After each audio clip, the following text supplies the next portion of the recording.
Kiss, kiss me, hold me, kiss me, hold me, kiss me, hold me,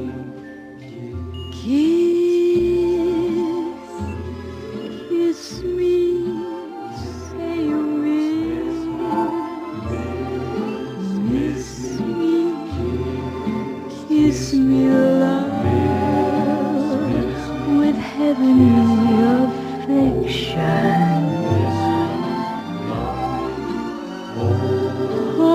Desde el primer momento que un tal Canover la fotografió metida dentro de un mono de trabajo, pintando el fuselaje de un avión de combate, ella enamoró a la cámara. Su mirada sensual, sus labios ardientes, sus formas bien definidas, su pelo rubio platino. Fue la más sensual, la más erótica que jamás vio Hollywood. Su nombre, Norma Jean Baker, más conocida por todos como Marilyn Monroe. Take me in your arms and make my life perfection.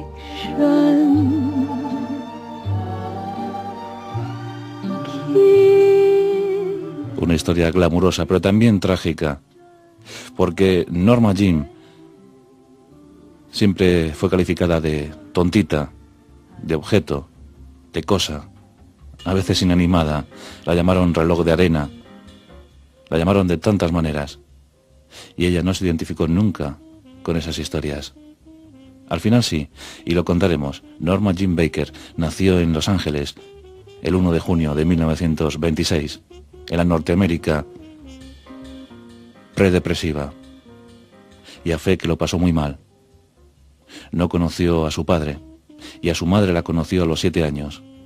Orfanatos, casas, familias adoptivas.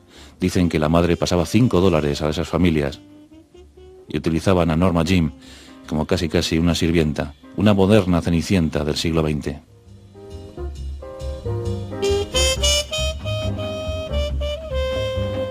Una infancia muy dura a la que se vio sometida Norma Jean Baker. Pero era fuerte y el carácter iba con ella. Tuvo que fregar, tuvo que limpiar, tuvo que cuidar familias y siempre fue muy maltratada por la vida. En una ocasión dijo que pertenecía al público y al mundo, porque jamás había pertenecido a nadie y a nada.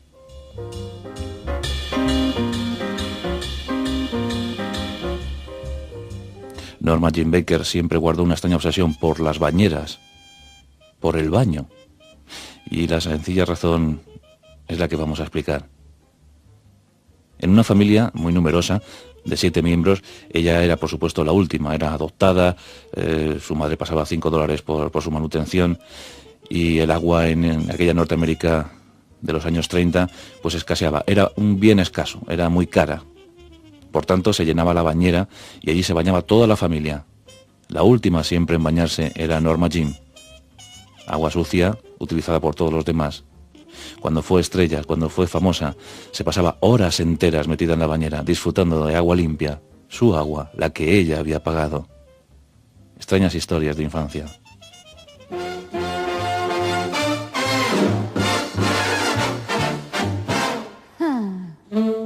A fine romance, my good fellow. Antes hemos dicho que no conoció a su padre y a su madre apenas. Un largo historial psíquico acompañaba a la familia materna de Marilyn Monroe. Taras genéticas difíciles de asumir, por otra parte. La madre en una ocasión la vio limpiando una enorme pila de platos y dijo a su hija: no volverás a fregar platos, voy a construir una casa para ti. Y lo hizo, se la llevó de la última familia adoptiva y por fin Norma Jean tuvo un pequeño periodo de felicidad. Incluso tuvo un piano de segunda mano. Era feliz, hasta que un día llegaron del hospital psiquiátrico y se llevaron a su madre, entre gritos y alaridos. Esa imagen marcaría a Marilyn Monroe, y aunque años más tarde recuperaría ese piano de segunda mano, nunca jamás volvió a recuperar a Gladys Baker, la madre de Marilyn Monroe, que trabajaba como cortadora de películas en Hollywood. Quizás esos fueron los primeros orígenes cinematográficos para Norma Jean. Vivió casi de cerca las historias de Hollywood. Ella, por cierto, nació el mismo año en el que había muerto Rodolfo Valentino, uno de los grandes. Y una coincidencia curiosa, una historia curiosa. Norma Jean en una ocasión paseaba por la Avenida de las Estrellas, esa donde los famosos dejan las huellas de sus manos y sus pies, y comprobó con emoción que su pie era exacto en medidas al pie del mismísimo Rodolfo Valentino. Eso la estimuló de una manera curiosa.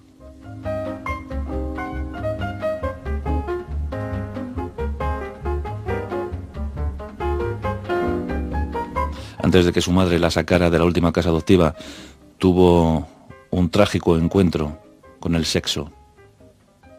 En esa última casa había muy poco dinero. No en vano habían tenido que aceptar que Norma Jean viviera con ellos a cambio de esos $5. 5 malditos dólares. Y tenían que aceptar inquilinos. Alquilaban habitaciones. Un buen día, Norma Jean, que era una exuberante jovencita de 12 años, fue llamada por uno de esos inquilinos. Ella entró de una manera inocente en la habitación y este la forzó. Cuando ella se lo dijo a sus padres adoptivos, estos le hicieron callar y dijeron que no tenía razón, que se callara, que era mejor. El inquilino, que asistía impasible a la escena, le dio una moneda y Norma Jean se la lanzó a la cara. Fue la primera experiencia sexual de Norma Jean Baker.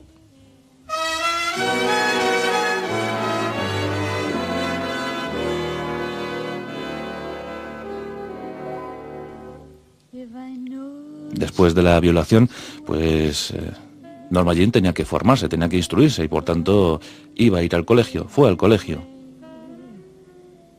Y como no andaba muy bien de dinero la familia para darle ropa, pues el primer día de escuela se puso un suéter muy ajustado. Huelga decir que Norma Jean, a sus 12 espléndidos años, pues había añadido ya unas figuras bien contorneadas y unas medidas casi exactas. Norma Jean se presentó en la escuela con ese suéter ajustado y todos los chicos ese día no miraron al profesor.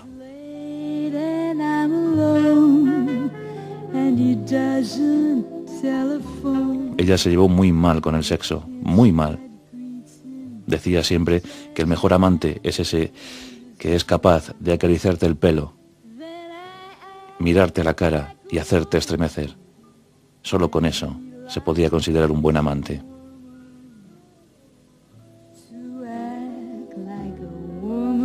Ella no acertaba a comprender por qué todos los chicos de la escuela la perseguían, querían tener cita con ella. Eso lo pensaba mirando al techo en su habitación, tumbada, y sin comprender muy bien lo que se le venía encima, aunque sí empezaba a ver que su cuerpo, solo su cuerpo, le podía dar grandes satisfacciones en todos los sentidos.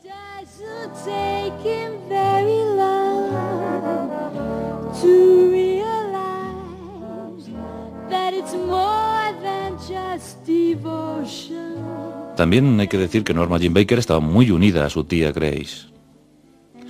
Y claro, la figura de la joven, la belleza, la incipiente belleza de la joven, pues hacía pensar que cualquier cosa mala podía ocurrir.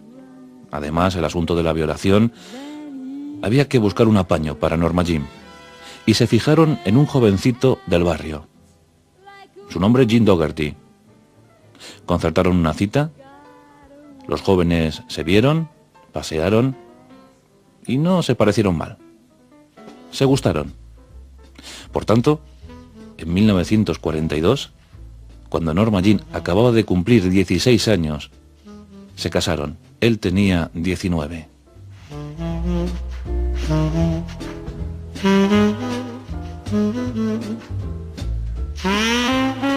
Pero la Segunda Guerra Mundial había estallado y por fin Norteamérica se había involucrado después del mítico 7 de diciembre de 1941. Por tanto, Jean Dougherty se alistó al ejército y Norma Jean se fue a vivir con sus suegros. Al poco, las ansias de independencia y libertad hicieron que Norma Jean buscara trabajo, y lo encontró. En aquellos momentos, en aquellos años de guerra, las chicas tenían que aportar mucho, tenían que hacer mucho por Norteamérica. Y encontró trabajo como supervisora de una fábrica de paracaídas. Allí estuvo. Más tarde pintaría fuselajes para aviones de combate. Y claro, imaginaos la escena.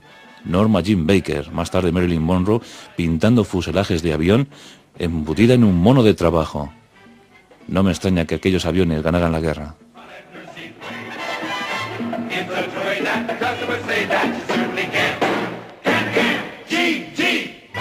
Un día, el fotógrafo Canover, de la revista Junk, estaba haciendo un reportaje sobre las jovencitas que trabajaban en las fábricas de guerra, de armamento de guerra. Y empezó a practicar con una jovencita que había visto allí con ese mono pintando un avión y le llamó poderosamente la atención. Empezó a practicar, lanzó las primeras fotos y Norma Jean se quedó mirando al fotógrafo. Le sonrió y empezaron una especie de coqueteo imaginario. Canover se volvió loco. No podía comprender lo que estaba ocurriendo. Su cámara se había enamorado de aquella joven. Le pidió que posara. Ella lo hizo. Le saludaba, levantaba la mano. Era como una profesional. Las fotografías fueron a la revista y fue la primera intervención triunfal de Marilyn Monroe en la vida pública. Canover aconsejó a Marilyn que por favor dejara la fábrica y se dedicara a ser modelo fotográfico. La gran pasión, la gran profesión, la que siempre quiso Marilyn Monroe.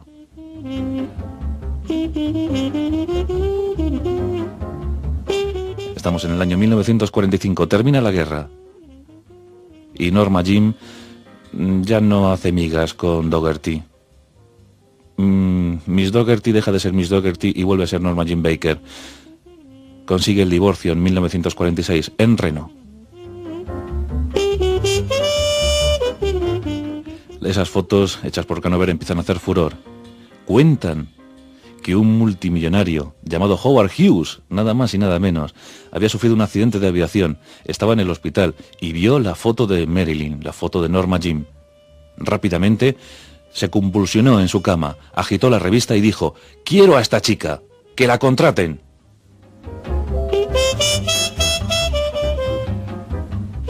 Demasiado tarde, Howard. Norma Jean estaba buscando y oteando nuevas fronteras y había conseguido un pequeño contrato con la 20th Century Fox. Se seguía preparando para ser modelo fotográfica y estaba obteniendo muy buenos resultados. Y llegan los primeros papelitos. Papeles muy pequeños, la verdad, pero que ya empezaban a dejar ver las figuras y lo que podía ser la futura Marilyn Monroe. En la 20 no les gustaba el nombre de Norma Jean Baker. No. Y aquí tenemos a Ben Lyon. Ben Lyon trabajaba en la 20 y decide cambiar el nombre de Norma Jean. Y piensa en una antigua novia suya, Marilyn Miller, la famosa actriz de comedia. Sí, Marilyn puede ir muy bien. Y el apellido Baker no me gusta, Marilyn Jean no tampoco. Y en eso la famosa tía Grace, llegó y dijo: ¿por qué no se pone Monroe, el apellido de soltera de su madre? Además, Monroe es el apellido de un mítico presidente de los Estados Unidos, que por cierto cuentan que era familia lejana de la madre de Norma Jean. Monroe, el famoso presidente, aquel que dijo aquello de Norteamérica para los norteamericanos, o América para los americanos. Bien, pues todos dijeron que sí. Norma Jean propuso también ese apellido y a partir de entonces se llamaría Marilyn Monroe.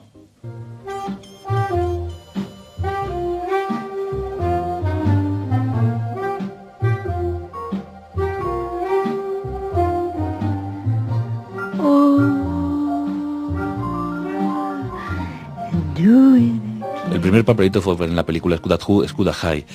Y hicieron muy mal en cortar aquella escena porque, hombre, Marilyn no tenía que hacer mucho, simplemente salir paseando, levantar la mano, decir hola y ya está. Estuvo ensayando muchísimo para hacer eso. Madre mía, me han dado un papel, tengo que salir paseando y decir hola y largarme. Uf, tarea ardua y difícil. Lo hizo, pero después Los productores de la película consideraron que la escena de Marilyn no era muy suculenta, por tanto cortaron el trozo entero y no apareció. Pero llegaron otras películas, papelitos cortos, eso sí. Llegó otra y luego Ladies for a Chorus, donde nos encontramos ya una voluptuosa Marilyn Monroe haciendo cositas, no está nada mal, pero la despiden y pasa momentos agrios, muy agrios. Tiene que visitar bares donde come en la barra del bar, vive en una pensión, intenta abrirse camino a costa de lo que sea. No a costa de acostarse con quien sea. No, para eso era muy pudorosa. En una ocasión, un tal Sylvester llamó a la pensión y preguntó por Marilyn. Marilyn fue al despacho de este productor. El productor le dio un guión, ella estaba sentada en un sofá, una falda estrecha, y el productor dijo, más arriba, más arriba. Marilyn decía, ¿más arriba en el guión? No, más arriba la falda. Se subió un poquitín la falda, pensando que, bueno, claro, si iba a ser corista, tendría que ver las piernas. Ella seguía leyendo el guión, y el productor, encendido, seguía diciendo, más arriba, más arriba. Esto como lo de Más Madera, pero en falda. Por tanto, Marilyn había subido tanto las faldas que ya no podía más. No podía más el productor, que se lanzó sobre ella, se abalanzó sobre ella. Ella le pegó un tortazo y salió indignadísima de allí. No consiguió el trabajo, pero Sylvester tampoco consiguió lo que se proponía. Otra de las historias negras que hay en torno a Marilyn Monroe. En aquellos primeros años puede ser que se acostara con quien ella quisiera, pero no con cualquiera.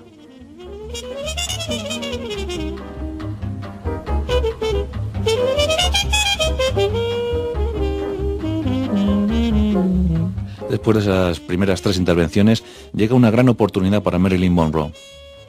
Se estaba preparando una película para los hermanos Marx, la famosa Amor en conserva, ya en la fase de decadencia de los hermanos Marx. Bien, Marilyn Monroe se quiere presentar al casting, y efectivamente se presenta. No se percató Marilyn cuando atravesaba aquella oficina, con esa manera de andar que tenía tan característica, que por cierto era ensayada. No era cosa natural de Marilyn. Marilyn sabía perfectamente que su trasero pues le llamaba la atención, por tanto ella se ocupó de adiestrarlo bien. Movimientos oscilantes. Bien, atravesó una oficina, moviendo las caderitas como ya sabía. Y había un personaje muy curioso al fondo de la oficina que se fijó en ella. Era nada más y nada menos que Groucho Marx. Le hizo mucha gracia la forma de andar que tenía aquella joven y la contrató directamente. Imagino que las otras chicas que estaban esperando en el casting se enfadarían mucho.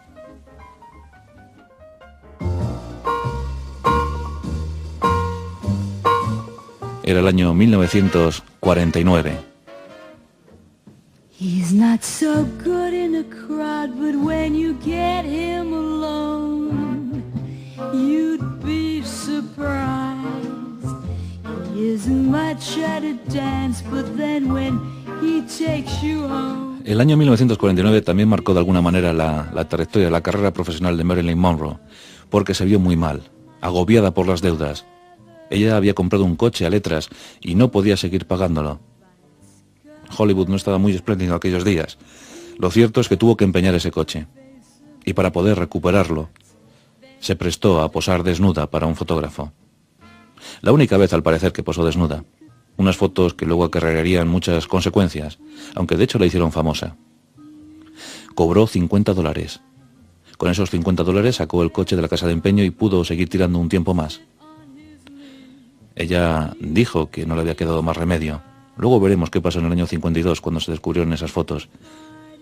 Pero aquel satén rojo quedó impregnado de la personalidad y del olor de Marilyn Monroe.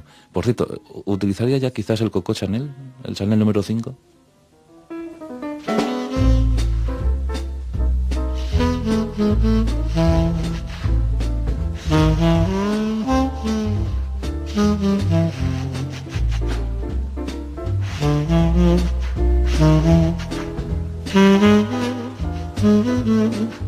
En 1950 conoce a Johnny Hay, un manager, un excelente manager que se enamora perdidamente de ella y quiere casarse con ella. A ella le hace gracia, sí. Después de estar un mes perdidos casi por el desierto, pues Johnny Hay la promociona bastante. Ella quiere aparecer en todas las portadas, quiere ser esplendorosa, glamurosa, quiere ser maravillosa. Fue su única aspiración, siempre lo dijo. No quiero ser rica, el dinero no me importa, solo aspiro a ser maravillosa.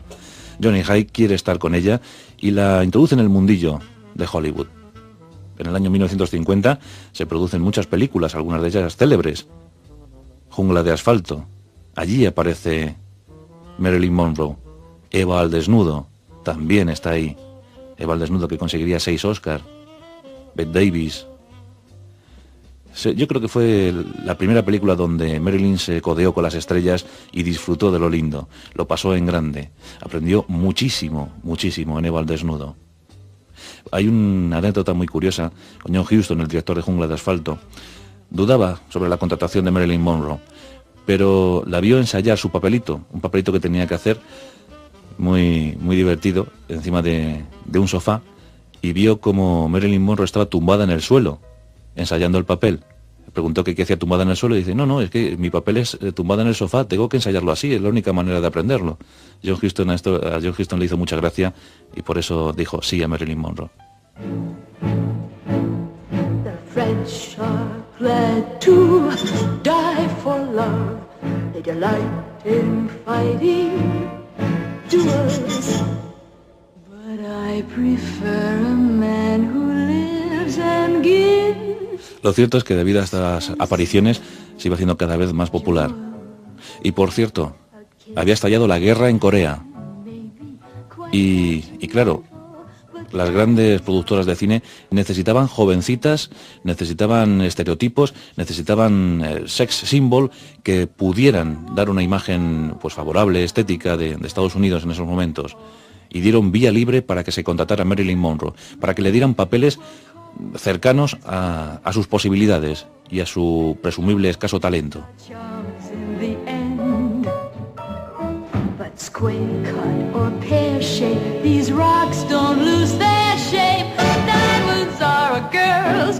Bueno, los soldaditos de Corea, los soldados que estaban luchando, combatiendo en Corea, se volvieron locos con la imagen de Marilyn Monroe. La nombraron chica del año, dijeron que era lo mejor para poder escalar una montaña, lo mejor para descongelar las islas aleutianas, en fin, fue nombrada chica para todo y chica de todos. Todos estaban enamorados de Marilyn, era la novia de todos los soldados norteamericanos. 3 películas en el 91, otras 3 en el 92, y un tal Joe DiMaggio, famoso jugador de béisbol, que se enamora de ella y empieza a llamarla y quiere quedar con ella. Y la pide que se case con ella, y ella va dando largas. Cada cierto tiempo Joe DiMaggio se presentaba y la solicitaba en matrimonio. Ella iba diciendo que no, hombre, que mira que... Joe DiMaggio, eres un norteamericano medio, te gusta vivir como los norteamericanos medios, te gusta estar en casa por la noche, rodeado de niños, bebiendo cervezas y viendo la televisión, y eso a mí no me va mucho, Joe DiMaggio. Estamos a punto de llegar al año 1953, uno de los grandes años para Norma Jean. Sí, estamos a punto de entrar en el rodaje de la película Niágara, la mítica película Niágara, con Joseph Cotten, una película estupenda. Bien, pues en el año 52, antes de que se produjera ese rodaje, alguien vio un calendario, alguien observó que en un almanaque había una chica que se parecía muchísimo a Marilyn Monroe. Comprobó, vio detenidamente y efectivamente, aquella chica desnuda sobre ese satén rojo era Marilyn Monroe. Rápidamente amenazaron a la productora cinematográfica con el chantaje. La productora lo negó todo, pero posteriormente Norma Jean ofreció una rueda de prensa. En esa rueda de prensa se mostraba compungida, inocente, cándida, como ella era. La gente empezó a preguntarla, de manera incisiva al principio. En medio de la rueda de prensa, algo tensa, una periodista le dice, pero bueno, Marilyn, cuando te estaban haciendo esas fotos, ¿no pusiste nada? ¿No te pusiste nada? Y ella respondió ingenua, sí, puse la radio.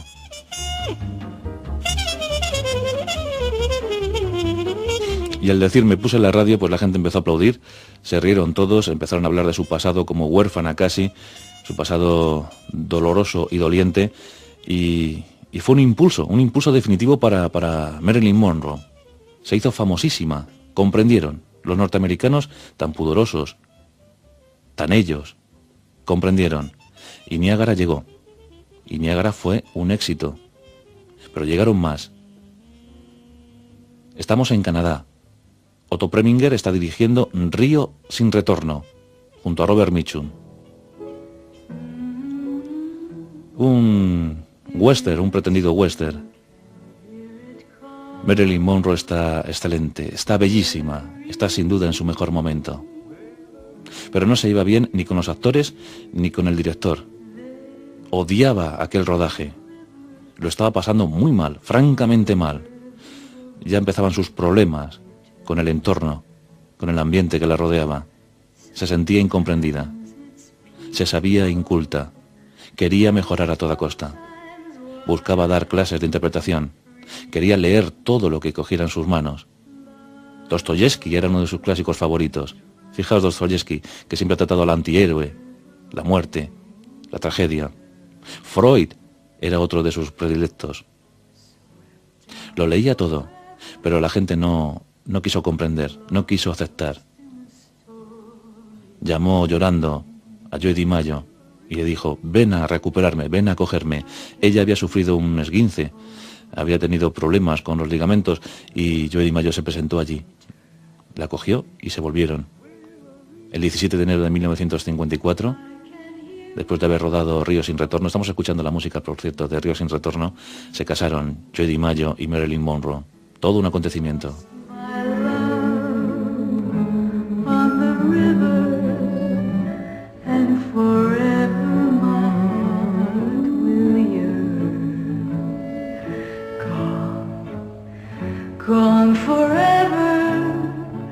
Lo cierto es que el matrimonio solo duró 10 meses. Se casaron en enero y en noviembre se estaban divorciando. Pero eso sí, siempre guardaron una excelente amistad. Joe DiMaggio siempre estuvo al lado de Norma Jean. Siempre la quiso, hasta el final. Hasta el final. Bueno, cuentan que Joe DiMaggio tenía intereses en Japón. Y tenía algunas empresitas por allí, algunos negocietes. Fueron los dos a Japón, de luna de miel. Y claro, allí lo de las empresas de Joe DiMaggio y lo de que fuera un jugador de béisbol famoso, eso importaba poco a los japoneses. Aquellos japonesitos estaban mirando embelesados a Marilyn Monroe, fue increíble. Ella pasó a Corea para animar a los chicos, estaba firmando el armisticio en Corea, y soltó otra de sus prendas, otra de sus perlitas. Estaba ante un auditorio de más de 10.000 soldados, es decir, una división al completo. Cantó unas cancioncitas, hizo unos pasecitos, la gente estaba, pues eso, algo caliente. Y ella dijo: no comprendo, ¿qué podéis mirar? ¿Por qué os fijáis en mí? Al fin y al cabo, lo que tengo aquí es un suéter. Claro, en ese momento la gente, ¡ah! Y al fin y al cabo, si me quito este suéter, ¿qué es lo que hay debajo? No hay nada. ¿Cómo que nada? Saltaba la silla, los soldados uno se iba de otro.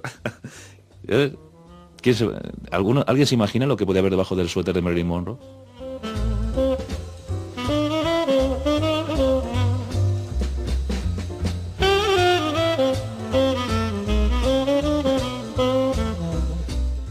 Aquí tenemos también una historia muy curiosa, y es que Marilyn Monroe fue pionera en eso de montar productoras. Ella montó la Marilyn Monroe Productions y algunas obras hizo. Pero estamos después del divorcio, en el año 1955, y ya comienzan los flirteos con un senador llamado John Fitzgerald Kennedy. Empieza un medio romance con él, que mantuvo hasta el año 62, a lo mejor, o quizá no. También conoció a Arthur Miller, un dramaturgo de izquierdas, intelectual, caballero, elegante, distinguido. Y al final se casó con él. En el año 1956, Marilyn Monroe tenía 30 años y todo un futuro por delante. La prensa trató muy mal esta unión. Dijo que se casaba el intelectual con la tonta, el intelectual con el reloj de arena. Y posiblemente Arthur Miller pensara algo parecido. Yo creo que Marilyn Monroe buscaba la figura del padre que nunca había conocido. Un tutor, un mentor, alguien que la instruyera, alguien que diera sentido a su vida. Siempre buscó que Arthur Miller hiciera un guión, hiciera una obra de teatro para ella. Al final lo consiguió, luego lo veremos. Pero Arthur Miller no la consideraba mucho. En una entrevista que le hicieron a los dos, Arthur Miller dijo: Marilyn Monroe, si se esfuerza, puedes llegar a ser una buena actriz. Y dijo Marilyn mirándole: ¿una buena actriz? ¿Puedo llegar a ser una buena actriz? ¿Ahora no lo soy? dijo Arthur Miller. Bien, hombre, no desesperes, demos un poquito de tiempo, dejémoslo para dentro de un par de semanas. Eso a ella no le gustó nada. Eso sí, le respondió con un beso.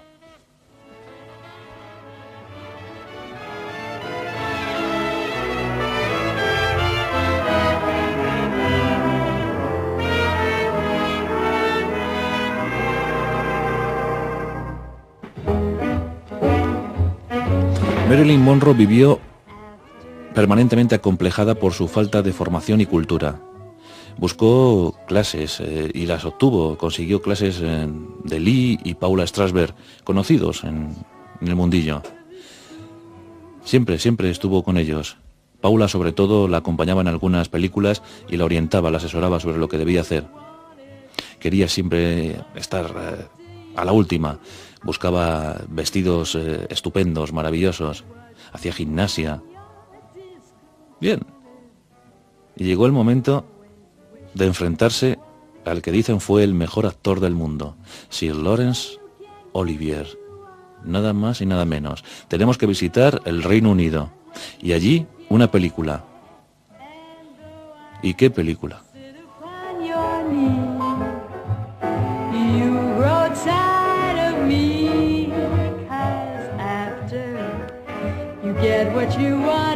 Y lo cierto es que la Marilyn Monroe Production estaba funcionando. Bus Stop había sido una película que había llevado buenas críticas. No había estado mal. Pero El Príncipe y la Corista pretendía ser el relanzamiento definitivo de Marilyn Monroe. Claro, al lado de Laurence Olivier y su mujer Vivian Leigh. Bueno, vamos a ver qué hacemos. Rápidamente, la Marilyn Monroe Productions, que por cierto había comprado o había montado con su amigo Milton Green, también un buen fotógrafo, por cierto, luego discutirían y todo se acabó, pero bueno, no es el caso ahora. Estamos en el Reino Unido y habían comprado los derechos del Príncipe y la Corista, que era una obra de teatro que estaba funcionando muy bien allí. Compraron los derechos y allí se presentaron. Y claro, Laurence Olivier no trató muy bien a Marilyn Monroe. No la trató nada bien. La miraba por encima del hombro, la miraba con desprecio. Pensaba que en buena me he metido yo, si no fuera por los dólares que me van a dar. La cosa de lo cierto es que no quedó del todo mal, quedó una película pues modosita, correcta, bueno, entretenida. Tampoco es una obra maestra, pero en fin, no quedó la cosa mal. Pero aquí se produce un momento tremendo en la vida de Marilyn Monroe, porque aquí empieza a faltar a los rodajes. Se siente mal, se sabe inexperta para lidiar con tantos y tan buenos actores. Tiene dudas, se equivoca, se vuelve muy excéntrica. Hay serios problemas. Incluso para el estreno de la película en Londres, ella dice que no puede ir porque tomando el sol en su casa se había quemado el trasero. También corre el rumor que no pudo ir al estreno de esa película en Londres porque estaba embarazada. Marilyn Monroe, a lo largo de su vida, se supone que tuvo 4 abortos. Fue una de las grandes frustraciones de Norma Jean, no poder tener un hijo. Pero 2 de esos embarazos hay que atribuírselos a Arthur Miller. No está nada mal para Arthur Miller.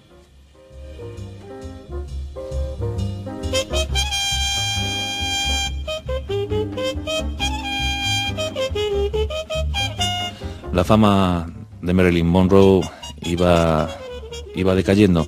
Lo cierto es que ella se estaba enfrentando a serios problemas con los barbitúricos, con las drogas, y tenía lagunas mentales, fallos de memoria, en la adicción. Iba la cosa muy mal, pero llega con faldas y a lo loco. Año 1959. Jack Lemmon, Tony Curtis. Ellos se tienen que vestir de mujeres y tocar para una vocalista llamada Marilyn Monroe. La película es preciosa, la película es entrañable. Y aquí vemos a Marilyn disfrutando, se lo pasa bien, aunque Tony Curtis después dijo: besar a Marilyn Monroe es como besar a Hitler. Ahí es nada. Marilyn Monroe leyó estas declaraciones y dijo: no hay que enfadarse mucho. Simplemente se ha cogido una rabieta porque mis vestidos eran mejores que los suyos. They call the sky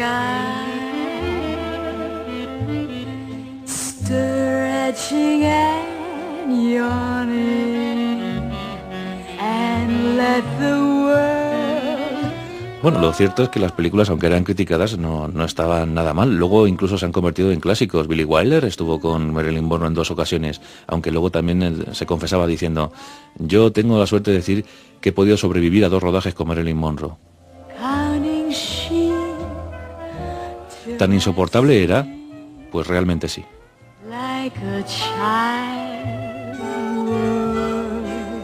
Pero señores, los caballeros las prefieren rubias. La tentación vive arriba. O luces de candilejas.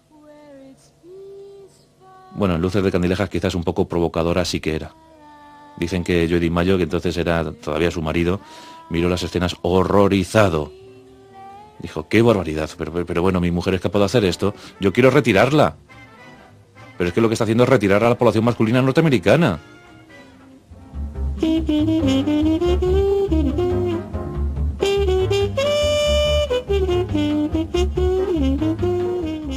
Estamos en el año 1960 y llega el rodaje del Millonario con Yves Montand.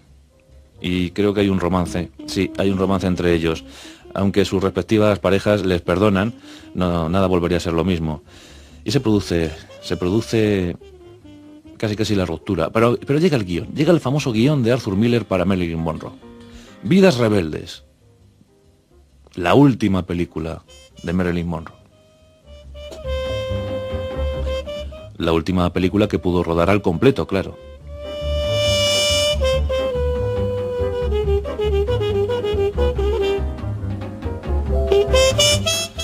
Una historia extraña, no quedó muy lúcida la película, la verdad, pero es una película a recordar por varios motivos. El primero porque se reunieron varios artistas y muy buenos. Montgomery Clift, Clark Gable y Marilyn Monroe. Fue la última película para Clark Gable y para Marilyn Monroe. Para Clark, porque además se dio la triste coincidencia que estaba esperando su primer hijo cuando sufrió un infarto al corazón. Por tanto, Vidas Rebeldes fue su última aparición. Y para Marilyn Monroe porque fue la última que pudo acabar completa. Las siguientes ofertas, la última no... Bueno, ahora contaremos lo del presidente. Pero sí que hay una historia muy curiosa y muy divertida. Marilyn Monroe, que era muy observadora, se fijó detenidamente en Montgomery Clift y dijo: Dios mío, es el único que he encontrado que está peor que yo. One silver dollar, bright silver dollar. Clark Gable era ídolo de juventud de Marilyn Monroe y ella quedó entusiasmada, quedó alucinada por el personaje de Clark Gable. Dijo: ha sido el único que me ha comprendido. En ese rodaje me refiero. Ha sido el único que me ha comprendido. Se ha portado conmigo como un caballero. Es sin duda alguna el mejor.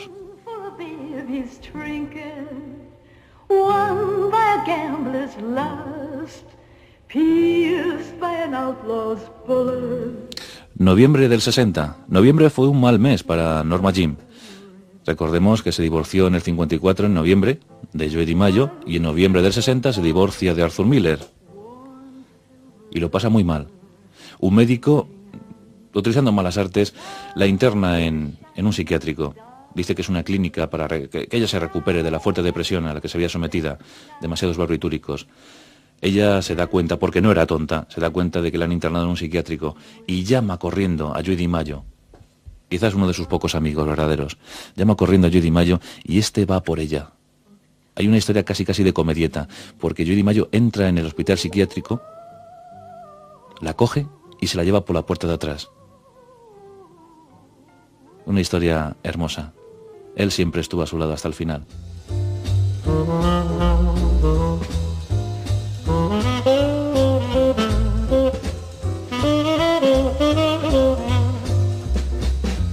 Pero bueno, se está preparando una historia de amor. Y es que Marilyn Monroe al parecer estaba muy enamorada de John Fitzgerald Kennedy, presidente de los Estados Unidos, pero ya lo habían estado antes, cuando este era senador. Lo malo es que también había tenido algún lío con Robert, el hermanito. Asimismo había tenido un lío con Frank Sinatra. Por cierto, hay una historia preciosa.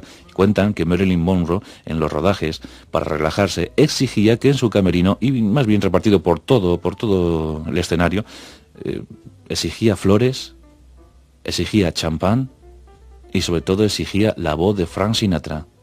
Era el cantante favorito de Marilyn Monroe. Era el único que conseguía relajar a Marilyn Monroe.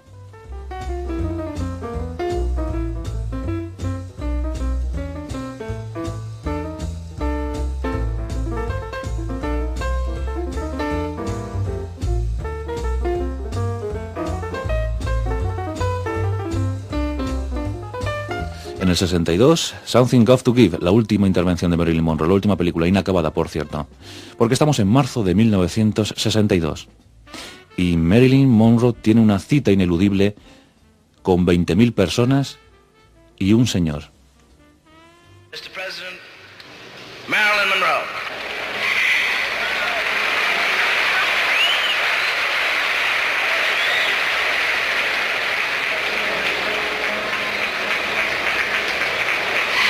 Happy birthday to you. Happy birthday to you. Happy birthday, Mr. President. Happy birthday to you. Los 20.000 demócratas allí metidos, bueno, pues más o menos como los soldados de Corea. Y el presidente se le caía la baba. Dicen que Robert ese día estuvo muy celoso. Robert Kennedy, claro. La carrera de Marilyn cayó en picado. Solo coqueteaba con la cámara, se dejaba fotografiar, su pasión. A ella le encantaba aparecer en las fotos. Y estamos en la madrugada del 4 al 5 de agosto de 1962.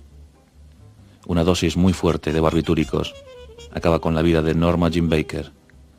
Dicen que fue la CIA, dicen que fue el FBI, dicen algunos incluso que la mafia, otros el mismísimo Robert, que había dejado embarazada a Norma Jean y no quería escándalos. ¿Quién sabe lo que pasó con Norma Jean Baker? ¿Quién sabe cómo murió? Lo cierto es que siempre estará viva en nuestra memoria.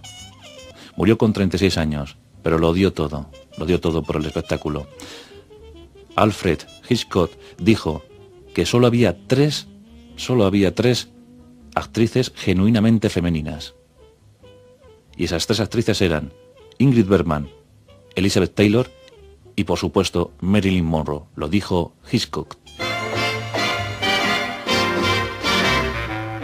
I